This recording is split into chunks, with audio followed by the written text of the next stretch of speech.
welcome to the Instagram stories for Thursday, April 6th. I'm your host, Daniel Hill. I apologize that I have not done a show much earlier this week for you, but I've just been so busy. Did I mention before that I'm a team of one? It's literally just me. That's the only person. This week, we had our Memorial of Christ's death where we passed the bread and the wine, and I gave the talk, and I practiced the talk so much. I wanted it to be good. It went fine. I'm very glad it's over at this point. But additionally, I'd been taking a stand-up comedy class that involved doing a lot of writing, and it turned out that the big ending showcase thing was Monday night, so I had to prepare for that. It's just been nonstop. Hopefully, at this point, things calm down, and let's get into some Instagram news. There are two big pieces of Instagram news to talk about today.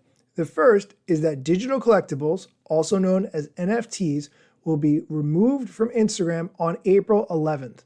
There's a screenshot posted on Twitter, which I will share in the show notes. It explains digital collectibles will no longer be available from April 11th. Any collectibles you've shared will remain on Instagram as posts, but no blockchain information will be displayed. You can download your information about collectibles until April 11th, and the two options are either learn more or download your information. Frankly, I did not really think that NFTs were a big deal. Maybe they'll come back at some point, but they're going to be removed from Instagram. Also, as a side note to that, they will be removed from Facebook on that same date as well. So if you're having any NFTs on Meta, this would be the time to make sure you look at those very closely. Additionally, reverse engineering hacker Alessandro Paluzzi tweeted that Instagram keeps working on the ability to add a custom feed to the Explore page. He goes on to explain that you can view posts based on public accounts that you follow and public posts you've interacted with. He then shared a screenshot of what it looks like inside the app. And I'm interested in this concept because I tend to share videos that I like or other content with friends on Instagram via the DMs. But what if there was a public way to do that? That's an interesting concept. This says, invite a friend to discover posts with you. Discover content together. View posts based on public accounts you both follow and public posts you've both interacted with. Share something new. Send interesting content and connect over the things you care about. Curate your experience. Friends will see content similar to your suggested posts. You can change this in settings at any time. I'm not exactly sure how this would work, but if it takes sharing from outside the DMs and makes that a more public experience, I think that's a really interesting concept. So I like that Instagram is exploring. We are going to take a quick break. When we come back, we'll do a couple of the questions from Mosseri Monday that I did not get to do earlier this week. This episode is brought to you by Michigan Economic Development Corporation. In Michigan, you can have both a rewarding career and a quality lifestyle, with plentiful career opportunities in world-changing, innovating industries, from electric vehicles to clean energy to biotech, with room for advancement no matter where you are in your career. Plus, Michigan offers a welcoming, beautiful, affordable, and inclusive community for all. Live your best life. You can in Michigan. Visit themichiganlife.org.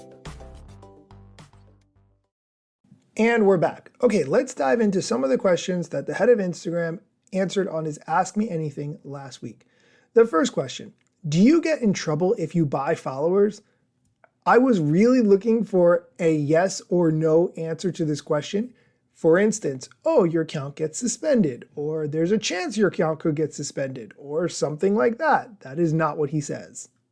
Don't buy followers. It's usually a scam and there's a lot of risk involved. Often they'll ask you for your handle and your password, which at this point, if you've shared with them, you've not compromised your account, and they're going to probably like other accounts on your behalf and sell those likes elsewhere.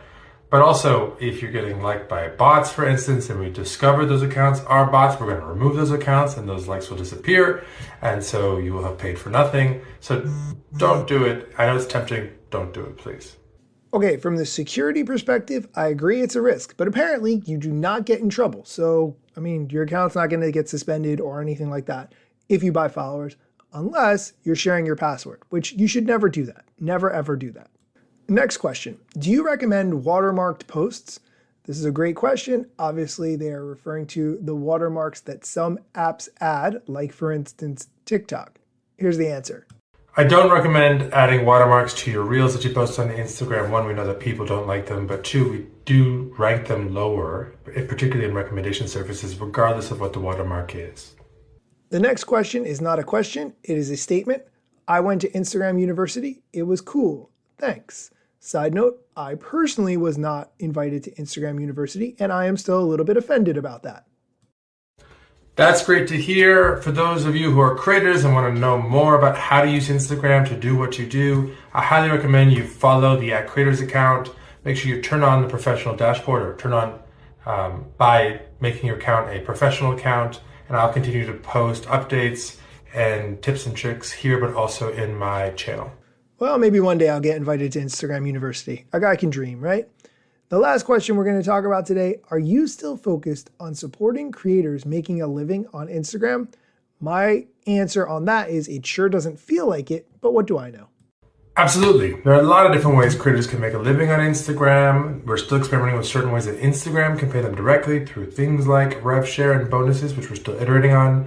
There's also ways that brands can pay creators, and we're trying to support that with things like the creator marketplace, and also trying to do a bunch of different things to help fans pay creators directly, like subscriptions, and we're experimenting right now with digital gifts as well. I've said it before, and I will say it again. I think the platform should be paying the creators, not forcing the creators to connect with brands and other people in order to earn a living. That's my opinion. I'm sticking to it.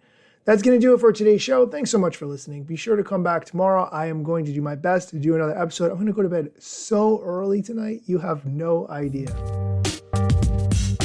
Instagram news got you covered, sometimes even TikTok. Relevant platforms in the metaverse ahead of the wave. Without a break or a pit stop, still waiting for Zuckerberg to give me the big job. Pause.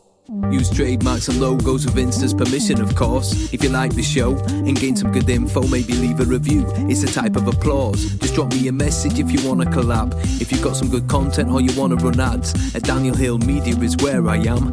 TikTok, Facebook and Instagram.